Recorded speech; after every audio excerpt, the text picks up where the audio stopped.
Saudaraku Raja Nainggolan telah membagikan alasannya untuk bergabung dengan Bayangkara FC pada paruh musim 2023-2024. Pemain asal Belgia ini secara resmi diperkenalkan oleh Bayangkara FC pada sebuah konferensi pers yang berlangsung di Stadion Utama Gelora Bung Karno atau SUGBK pada Senin 4 Desember 2023 malam.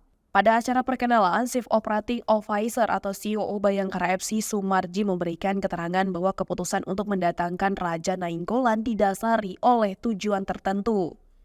Menurutnya, kedatangan pemain dunia ini diharapkan dapat memberikan dorongan positif kepada Bayangkara FC yang saat ini berada di posisi juru kunci Liga 1 dengan mengumpulkan 11 poin dari 21 pertandingan.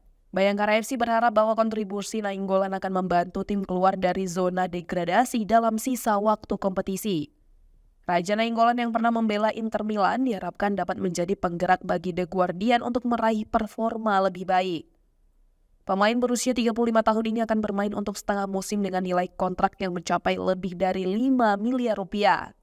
Dengan kepindahan ini, Bayangkara FC berharap Nainggolan dapat memberikan pengaruh positif dan kontribusi signifikan untuk meraih hasil yang lebih baik dalam sisa musim ini.